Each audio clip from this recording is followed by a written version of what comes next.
Terima kasih Luqman, saya Menukat dan ini Enotek TVS, segmen yang memaparkan aktiviti yang menerapkan penggunaan teknologi baharu dan inovasi dalam penghasilannya.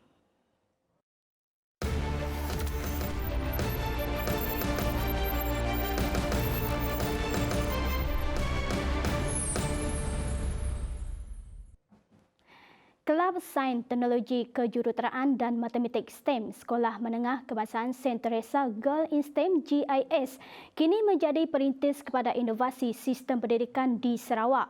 Bermula dengan bajet Sarawak RM20 sahaja, kelab ini menemui kaedah baru untuk menghidupkan semula lampu Kalimantan yang hangus. Inovasi Green Box adalah untuk meningkatkan kesedaran orang awam tentang pencemaran merkuri. Ini kerana lampu Kalimantan hangus yang dibuang kebiasaannya akan membebaskan wap dan manik merkuri yang toksik kepada sistem saraf, paru-paru dan buah pinggang.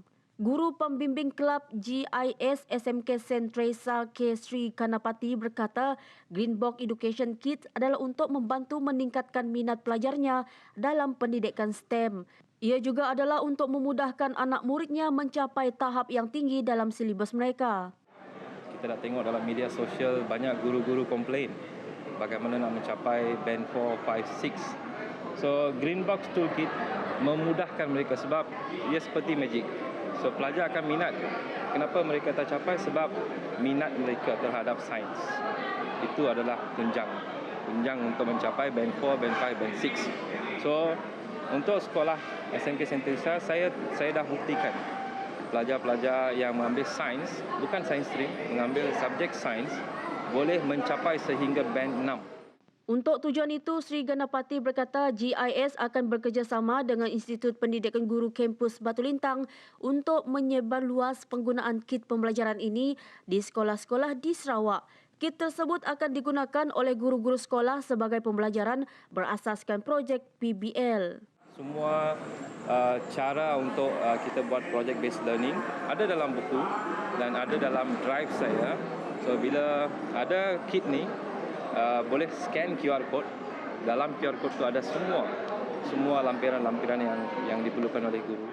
Bagi ahli kelab GIS Mandy Lee, dia berbangga kerana dapat membantu rakan daripada sekolah lain untuk memahami sains dengan lebih mudah. Because of that success, we can develop, make it like we can start our first step to let all the first step is Sarawak, all the schools to use this toolkit for the band 4 to band 6. Ahli kelab GIS SMK St. Teresa juga akan berkolaborasi dengan komuniti kampung bunga di Serian di bawah program Green Box Bright Up Kios bagi kos pembaikan utiliti. Ia juga adalah untuk menggalakkan penglibatan komuniti secara aktif dalam mencapai komuniti lestari. Kawasan pantai timur Sabah berpotensi dibangunkan dengan industri pelancongan astronomi astropelancongan di Sabah khususnya bagi melihat langit khatulistiwa, kata Menteri Sains, Teknologi dan Inovasi Datuk Seri Dr. Adam Baba. Senakan mampu menjadi lokasi sesuai untuk mewujudkan sebuah taman astro kerana potensi pelancongannya. Kementerian Sains, Teknologi dan Inovasi Sabah mengenal pasti lokasi terbaik untuk mereka melihat bintang dan langit di kawasan itu, di mana pencemaran cahayanya didapati amat kurang. Sebuah taman astro atau Astro Park juga dalam perancangan pengwujudannya disandarkan yang berpotensi menarik masyarakat astronomi di peringkat nasional dan antarabangsa. Ini merupakan satu tarikan baru kepada dunia astronomi. Banyak tempat lain yang boleh melihat langit, tetapi untuk khatulistiwa kita dapati kawasan di pantai timur Sabah sangat berpotensi. Beliau turut mengumumkan mesti dengan kerjasama Kementerian Sains, Teknologi dan Inovasi Sabah akan membangunkan sebuah pusat sains negara di Kota Kinabalu yang akan membantu dalam mempertingkatkan prestasi sains, teknologi dan inovasi di negeri itu. Sebelum ini, Adham juga telah melancarkan satu program khusus bagi melibatkan penyertaan golongan kurang upaya OKU dalam bidang astronomi dikenali sebagai Space Insight Planetarium Golden Heart yang memberi peluang golongan itu khususnya OKU penglihatan menggunakan teknologi buku Braille meneroka bidang itu.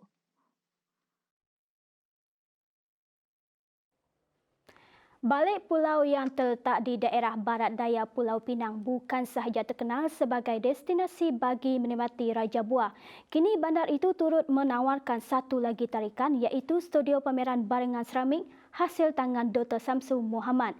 Minat dan kesungguhan telah mendorong bekas pensyarah Pusat Pengajian Seni di Universiti Sains Malaysia USM itu untuk membuka galeri pameran yang dinamakan Sila Studio bagi menterjemahkan hasil karyanya.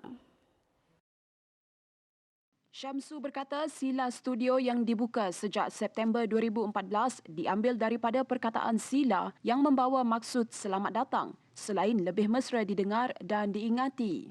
Katanya Sila Studio membawa satu transformasi kepada kegunaan tanah liat yang dapat menghasilkan objek kontemporari yang jarang dilihat untuk dipamerkan seterusnya.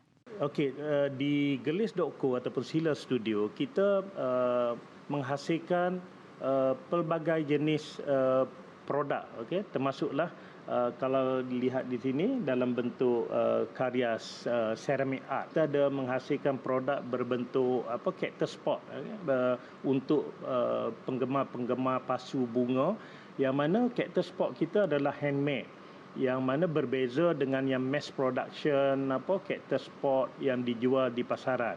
So nilai harganya sedikit tinggi kerananya ia adalah satu-satunya kat dunia. Antara barangan yang dipamerkan di studio tersebut adalah bekas menyimpan barang, kasut, magnet peti sejuk, pintu dong, hiasan rumah, pinggan mangkuk, cengkerang, sayur mayur, perkakas dapur dan sebagainya. Syamsu yang sudah lebih 32 tahun dalam industri ini dan memenangi pelbagai anugerah antarabangsa berkata, antara hasilnya yang banyak menerima perhatian adalah objek kontemporari yang jarang dilihat seperti kasut sekolah berwarna putih yang diperbuat daripada seramik.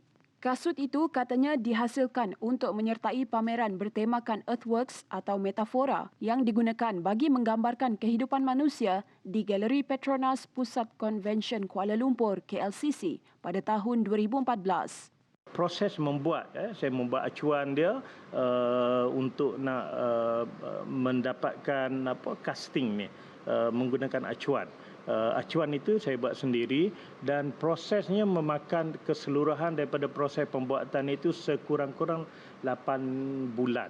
Sekurang 8 bulan sehinggalah siap untuk dipamerkan di galeri Petronas Gallery. Ujar Syamsu, hasil karyanya itu telah diberi tajuk Perjalanan atau The Journey sebagai metafora alam persekolahan kerana di situlah manusia menjalani proses pembelajaran seawal usia mereka. Kasut sekolah juga adalah refleksi si pemakainya yang kaya dan miskin, pembersih dan pengotor, aktif dan pasif. Syamsu berkata seni seramik tradisional ini lebih kepada kegunaan praktikal, manakala seni seramik moden pula lebih kepada bentuk luaran yang teguh dan tersendiri. Sila Studio yang terletak di pusat inkubator kraftangan balik pulau dibuka secara percuma kepada orang ramai dari jam 9 pagi hingga 5 petang setiap hari kecuali Sabtu dan Ahad yang memerlukan temujanji terlebih dahulu.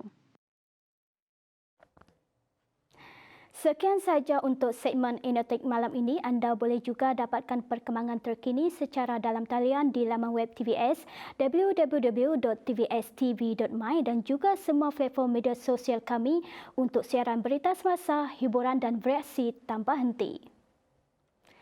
Terima kasih kerana menonton. TVS menginspirasi duniamu. Saya Menirukat, salam hormat dan jumpa lagi.